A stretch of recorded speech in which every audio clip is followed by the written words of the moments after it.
What's up, everyone? This is Bill. I just wanted to do a quick little video to help people out with their Grom if they're doing their clutch, or if you're doing anything inside the clutch and you don't need to drain the oil. So on Gromzilla here, we had already done a big bore kit and everything. I'm still in the break-in period, but now the clutch is slipping. The stock clutch just wasn't enough to hold up, even though I've upgraded the clutch springs. I'm using the Katako 60% stiffer clutch springs. This is a Chimera CNC billet aluminum clutch plate. We have a Koso high flow oil pump. Okay, so we've upgraded all that, spinner delete, and then we're going with the Katako clutch cover. Okay, but the clutch is slipping. After we did the big bore kit, camshaft, new plug, injector, bigger throttle body, bored out intake manifold. We did all that, and now the clutch is finally slipping on the stock clutch plates, or the stock clutch pack. So what we're upgrading to is this. This is the Sex Machine Racing. Okay, this is the 6-disc clutch kit. You can get this on Steady Garage. I didn't need everything. I just needed the clutch pack itself. You can pick this up for $70 on Steady Garage. Okay, and then you're gonna let it soak in oil. So you can see there, I have all the discs and everything, even the metal shims in there. Everything is out of this package. It has been soaking in oil overnight. Okay, so this is an easy way to do it. Is just lean the bike over. I have it on a pad, so I'm not messing up my pegs or anything, or my rear sets or my handlebars. Tuck your mirror away so you don't damage it. But if you lay it on its side gently and go through and pull out your bolts, have a couple regs ready, you'll get a couple drips of oil, but nothing major. As you can see, oil's still in the bike. It's all sitting on the other side of the engine. Didn't have to drain the oil. We're going to change this clutch pack out. Put the Sex Machine Racing clutch in there, and we're going to slap it back together and take it for a little rip. See how it does. Just make sure when you loosen up your bolts that you loosen them up evenly, one at a time. Okay, I have them loose now, so we'll pull that off. We'll put it in exactly how it was in here. We'll put the new one in, line everything up. And don't forget, you want this lip right here on this clutch plate right here. You want this lip to sit down flush with the basket. Okay, so when you take it off, make sure you mark everything, get it right back on there how it came off. Okay, you'll have to loosen these bolts down here. These are all 10 millimeter. They're all 9 foot-pounds of torque. Okay, your clutch cover, 7 pounds torque. Okay, for all the bolts on there, just go back through and tighten them up, crisscross pattern. Same with your clutch plate here. You're gonna crisscross as you just weave back and forth between the three and tighten them a little bit at a time on each, or you'll break it or strip one of those out. Okay, so just wanted to do a short little video, show you what we're doing. Next up, we have core brake lines. Ordered some yellow steel braided core brake lines from Core Moto. And then we are changing all the plumbing on the bike. All the hoses, all the rubber hoses are going to be changed to yellow silicone hoses. And then we have a Katako rear shock coming as well. That's the black one with the yellow spring. So we'll have a couple of little yellow accents in the bike. I think it'll add some color and pop to the bike. Okay, so anyway, that's how you get your clutch done. It's not hard to do. You're just going to line everything up on there. Okay, so we'll get this off here and we'll show you what it looks like when we get it off. Okay, so I know in a lot of the videos you'll find on YouTube right now, they did not explain or show how to get this clutch, the clutch nut, back down to torque specs. And it's not that hard to do. So what you're going to do, here and there, you're going to need this tool. This is a special tool from Honda. You can order it on hardracing.com. That's where I got this one from. I'll see if I can find a link and leave it in the description below. This tool is going to remove your spinner with one side and your clutch nut in here.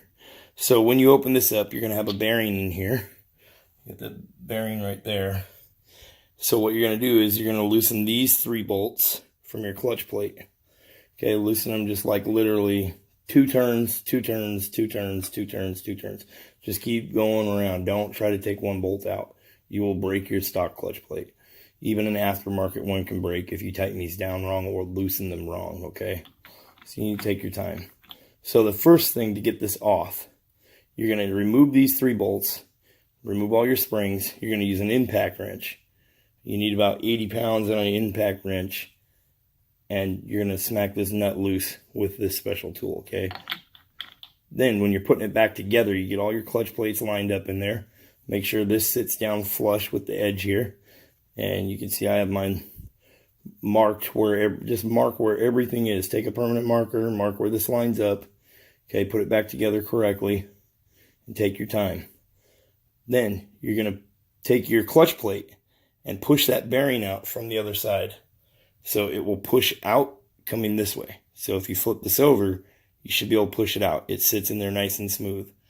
Okay, if it doesn't come out properly, you need to get it out to tighten this back down. So you're going to end up having to replace that bushing if you have to use any kind of tools to knock it back out of this clutch plate. Okay, so then what you're going to do is you're going to tighten your springs down by putting your clutch plate on after you have this bearing removed. Put your clutch plate on with all your springs. Okay, these 3 bolts go down to 9 foot-pounds of torque. So get them all hand tight. And then go through and torque each one down to 9 foot-pounds. Okay? And remember, I went 2 turns here, 2 turns here, 2 turns here with a wrench. 2, 2, 2. Okay? And I kept doing that until they were down tight. So take your time.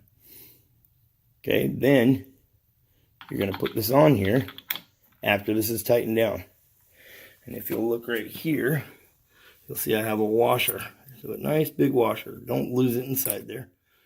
Okay, you're just going to wedge it in between these gears carefully. Don't damage anything. Okay, take your time. When you turn this, it's going to build up some tension. Okay, you're going to be turning it to tighten it. Let it build up tension. Don't jerk on it and make it smack those gears together with that washer in there. But once that washer gets locked in there, you'll be able to get this down to torque spec. And it's 47 foot-pounds. Okay, the clutch will hold.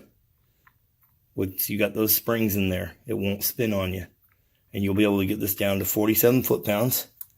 Then you're going to remove your little washer. Toss that aside. Now we're going to take the little bearing with the writing facing out. We're going to put our little bearing back in here. Okay, and just ease it on in. It will fit down snug. Okay. There it goes. Okay, that's how it fits down in there. And that is all the way in. Don't use tools on this part. Use your hand. Just make sure that guy's in there. You don't want to damage this bearing. Okay, it's in there all the way. You can see the gap. Little tiny gap here, maybe 2 millimeters. Same with here. Little tiny gap. Okay, a little tiny bump right there, maybe 1 millimeter or 2. Okay. So now, everything is torqued down. Make sure you torque these bolts down here. These are 9 foot-pounds as well. So 9 foot-pounds, 9 foot-pounds, your oil pump, 9 foot-pounds. Then we're going to put our clutch cover back on, and those bolts, all these bolts, go to 7 foot-pounds. Okay, the 9 foot-pounds, that's 108, I believe. 108 inch-pounds. And then the 7, these bolts out here are 84 inch-pounds. Yeah, 84 inch-pounds. Okay, so there you go. This is how you would lay the bike on its side. We don't need to change oil. It's got brand new oil in it. We're going to clean that screen out while we got it. But the screen probably don't even, because we're running a different clutch cover. Yeah, some little stuff. Nothing big. Nothing major. Okay, so we'll clean that out while we're in here. But the goal is to never have to get in here again. That is the goal.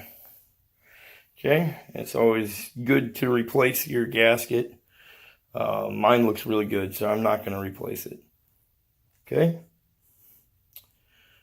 so we'll tighten everything back up. I hope that helps someone figure out how they're going to lock that clutch up so it doesn't spin on you. So you need the bike in gear. Stick a washer between those gears. Tighten it down to 47 foot-pounds. And then put your bearing back in there. Okay? We'll see how she does when we get it all back together. Okay, so we got her all buttoned down. Took it for a ride around the block and made a few small adjustments on the clutch. Anytime you're putting a new clutch on, obviously you're going to have to readjust your clutch. So you can tighten your clutch or loosen your clutch by adjusting these two right here. This is a 12 millimeter and a 14 millimeter. Okay, you want this to be snug. The best way to do it is to get the bike up in the air, the back tire up in the air on a bike stand, and put it in gear. And when you have the clutch in, the back tire should not rotate. If it rotates a little bit, that's fine. You should be able to just grab it and stop it, and it shouldn't start rotating again.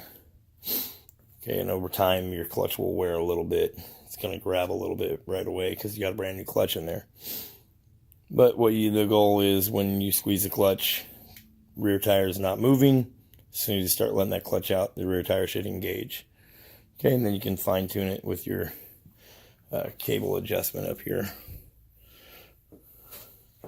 Okay, so you have a cable adjustment right here behind this little rubber cover. Okay, so if you pull this out, you're going to tighten up your clutch cable. Get rid of the slop in here. So as you can see, this has no slop at all. It's very stiff. That's those 60% stiffer Taco springs that I'm using. Okay, but anyway, I really hope this video helps people out and how to get that clutch taken care of on your Grom. If you have questions, leave it in the comment section. I'll answer as quick as I can. Go back and watch the video over again. I mentioned all the torque specs that you'll need. Okay, and also don't forget to pull your dipstick out when you're taking your clutch cover off. That'll get hung up and you won't be able to get it off. Okay. Anyways, that's Gromzilla with the new Sex Machine Racing clutch. It's a 6-disc clutch and it is extremely grabby. Okay, first gear into second gear, it wants to pull a wheelie when you dump the clutch. Okay, thanks for watching. Have a good day.